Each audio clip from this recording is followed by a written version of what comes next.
Hey there, bookworms. Welcome back. Today we will be reading Picnic at Mudsock Meadow by Patricia Polacco.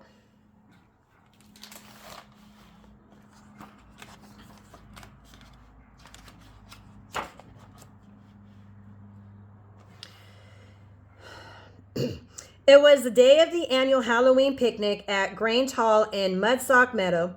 William and his friends stopped a moment just on the edge of the marsh known as Quicksand Bottoms. Most who lived in these parts feared the place. Legend had it that the eerie lights seen coming out of the swamp at night were the ghost of Titus Dinworthy, an old miner who had disappeared there about 100 years ago. It's just swamp gas, William said with authority. P.U., Hester Blender said with a leer, sticking out her tongue.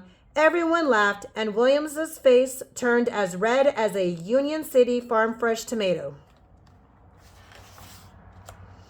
When they got to Grange Hall, preparations for the picnic were already in full swing. Mr. Tillwater was cranking the ice cream freezer for plates o' cream to have after the weenie roast, and all over the meadow, folks were gearing up for the contest to come. First contest of the day is the pumpkin carving, the mayor's wife boomed. Here's where I can show that Hester, William thought, but he wasn't very good with his hands. He always liked science class better than art. Suddenly, he heard Hester yell, "Look at that silly one!" And she was pointing to the pumpkin he had just carved. William was still glowering about it at the next contest. Maybe I'll catch something nice at the fishing booth, he thought. Then I'll go right up to Hester and wave it in her face. All the other kids were pulling up their lines to find brightly colored little bags of treats tied to the ends. But Williams's line was tangled, and when he gave it a hard tug, he saw that it was tangled with Hester Blendon. Oh no, he thought, of all people. P.U., Hester squealed. Look what I caught. Smelly old William.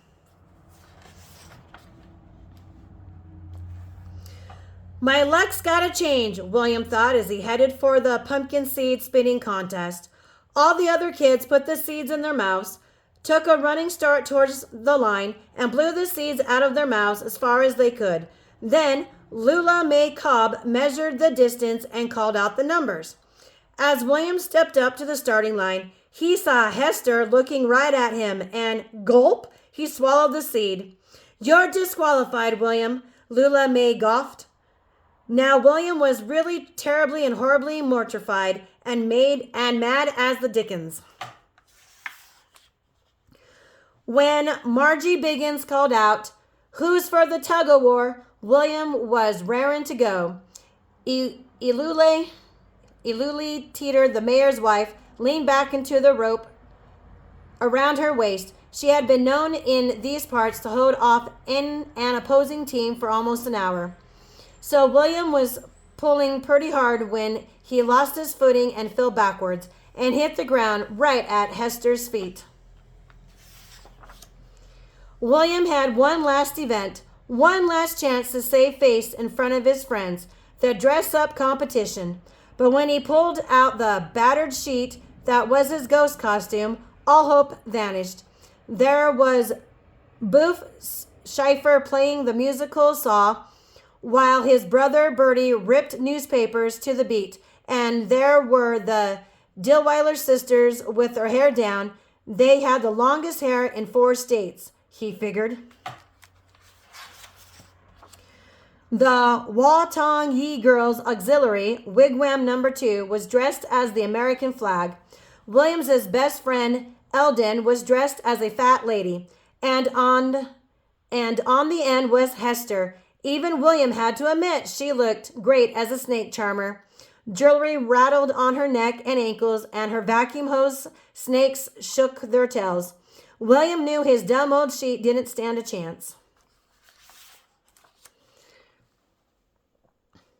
Suddenly a scream was heard from the end of Grange Hall, just near the window. Look, out there in Quicksand Bottoms. The crowd pressed the window as an eerie light came up out of the swamp. It's the ghost of Titus Dinworthy, D.D. Washburn cried out. And he's a-comin' here to get us, the DeWeiler sisters shrieked. The Waton E-Girls Auxiliary, Wigwam number 2, just stood and looked scared. William walked closer to the window. All that is swamp gas, William said in a trembling voice. I'm sure of it. Everyone went outside to get a better look. Be careful, William, someone called out as he walked towards the light. That's close enough, William, another voice said. Boy, he thought to himself, I sure hope it is swamp gas, just like we learned in science. It's called Will-o'-the-Wisp. Will-o'-the-Wisp, he whispered out loud to make it seem more convincing. Then, with a loud blurble, bloop, blub, blub, the light got bigger and bigger. Hee, the ghost! Everyone screamed as they ran towards Grange Hall. William stood his ground. He showed them. He could just see the headlines in the Union City Register, Bugle, Herald Tribune now. Boy lost in quicksand bottoms. Outlook bleak. But he stilled himself, and with a gulp, he ran towards the light. Take this, Hester Blendon, he shouted as he leaped into the air. Kablop, he went as he landed in the slimy, gooey, glowing gas, mud, and swamp water. Then suddenly the light was gone, and so was William. Ooh, ah, the crowd intoned, as the wet, slimy, muddy boy climbed out of the bog, unhurt and no worse for wear, but glowing eerily. This was a Halloween that would go down in the annals of Mudsock Meadow. Not only had William shown uncommon bravery, but he had stopped, once and for all, the talk about quicksand bottoms. The Will-o'-the-Wisp was no longer feared. As for the dress-up competition, William won it hands down. The finest swamp monster I've ever seen, Mayor Teeter exclaimed.